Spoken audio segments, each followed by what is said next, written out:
आज हम बनाएंगे राजमा मसाला, जो कि बहुत ही टेस्टी और बहुत ही हेल्दी होती है। तो अगर रोज़ रोज़ के दाल और वही सब्जियां खा के हम उब गए हों, तो कभी कभी इस तरह से चेंज करके भी हमें बनाना चाहिए। राजमा वैसे भी प्रोटीन से भरपूर होता है, तो बच्चों को इसको खाना ही चाहिए।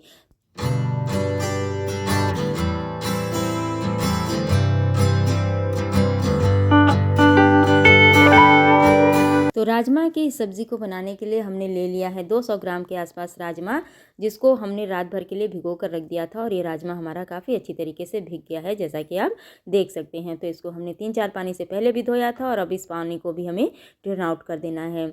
तो इससे पहले कि हम राजमे को भिगोएं, यहाँ पर हमें कुछ फ्लेवर देना होगा। तो हमने यहाँ पर थोड़ा सा दालचीनी, थोड़ा सा जावित्री, आधा चक्रफूल, 2 लौंग, 2 इलायची को कूट कर ले लिया है, 12 से 15 दाने काली मिर्च के, और 1 तेज पत्ता ले लिया है। 1 बड़ा चम्मच तेल डालेंगे कुकर में, और तेल के गर्म होते ही ये सारे खड़े गरम मसालों को हमें इस तेल में डाल देना है और कुछ देर के लिए इनको चटका लेना है। इससे मसालों के साथ जब हम राजमे को उबालेंगे, तो ये अपना पूरा फ्लेवर राजमा में छोड़ देंगे, और जब हम इसकी सब्ज़ी बनाएंगे तो बहुत ही शानदार और बहुत ही फ्लेवरफुल बनकर तैयार होगी। तो ये मसाले हमारे चटक गए हैं, तो हमने जो राजमा को भिगो कर रखा था उसको डाल लेंगे, और हमें ज़्यादा नहीं 1 मिनट तक हमें इसको भून लेना है। इससे इस तरह से जब हम राजमा को बनाते हैं तो इसका टेस्ट कई गुना बढ़ जाता है। एक बार इस तरह से बनाकर ज़रूर देखें। तो हमने राजमा को 1 मिनट तक भून लेना है, और भूनने के बाद हमने यहाँ पर जितना राजमा लिया था उतना ही पानी डाल देंगे। इससे क्या होगा कि हमें अगर ग्रेवी को बाद में मैनेज करना है तो हम बाद में उसको मैनेज कर सकते हैं।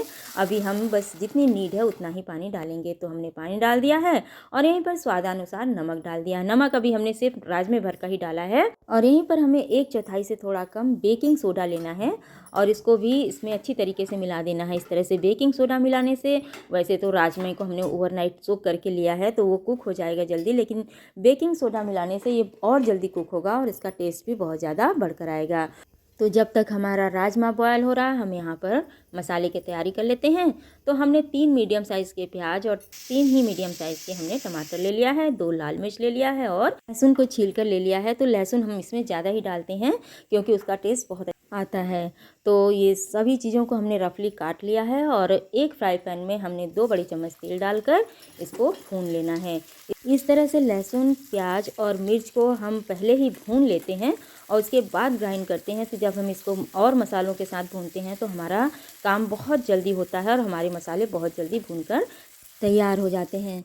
तो इधर हमारा जो प्याज है काफ़ी अच्छी तरीके से फ्राई हो चुका है, जैसा कि आप देख सकते हैं उसका कलर भी चेंज हो चुका है। तो इसी प्याज में ही हमने जो टमाटरों को काट कर लिया था उसको भी भून लेंगे, और उसको भी भूनने के बाद ही हम सभी चीज़ों को एक साथ ग्राइंड कर लेंगे।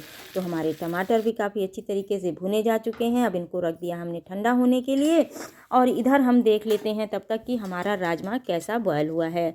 तो जैसा कि आप देख सकते हैं राजमा हमारा बहुत अच्छी तरीके से बिल्कुल मक्खन की तरह बॉयल हो चुका है, बहुत ही सॉफ्ट है। तो अब इसको रख देते हैं एक तरफ, और इधर हमारा मसाला अब ठंडा हो रहा है। थोड़ा और ठंडा हो जाए तो हम इसको ग्राइंड कर लेंगे।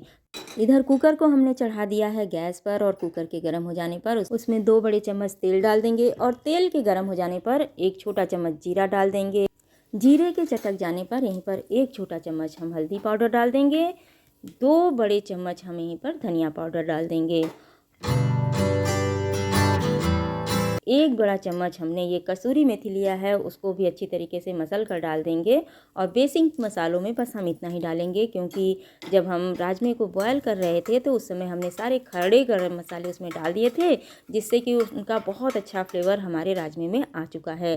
तो इन मसालों के भून जाने पर हमने यहीं पर जो लहसुन, प्याज और टमाटर को भून कर रखा था, उसमें अच्छा कलर लाने के लिए हमने 1 छोटा टुकड़ा बीट रूट का यानी कि चुकंदर का मिला दिया है। इससे जो हमारी ग्रेवी है उसका कलर बहुत ही शानदार बनकर आएगा।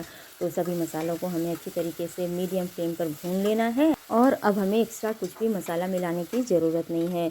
ये मसाले अपने आप में सफिशिएंट हैं। तो बस हमें मीडियम फ्लेम रखते हुए अपने मसाले को 4 से 5 मिनट तक अच्छी तरीके से भून लेना है।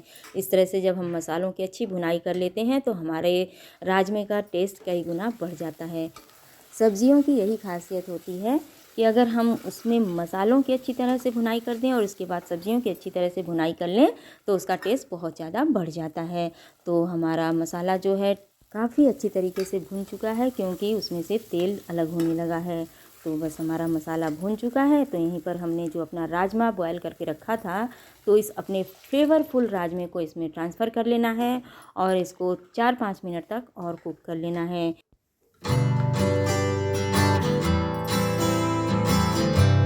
तो हमारी सब्ज़ी में उबाल आ चुका है, यानी हमारी सब्ज़ी बनकर तैयार हो चुकी है। हमारी सब्ज़ी बहुत परफ़ेक्ट कंसिस्टेंसी की बनी है। वैसे ये जो कंसिस्टेंसी होती है, ये पराठे या रोटी के लिए परफ़ेक्ट है। और अगर लेकिन हमें चावल के साथ इसको एंजॉय करना है, तो हमें इसकी कंसिस्टेंसी को थोड़ा सा पतला करना पड़ेगा।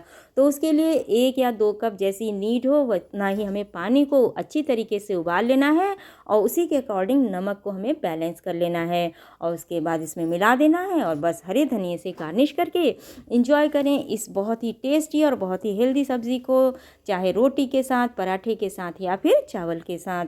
तो फ्रेंड्स, वैसे तो मैंने अपने राजमे को उबालते समय इसमें नमक डाला था, लेकिन वो उतना ही था जितना राजमा को हम उबाल रहे थे। बाद में हमने नमक नहीं डाला था।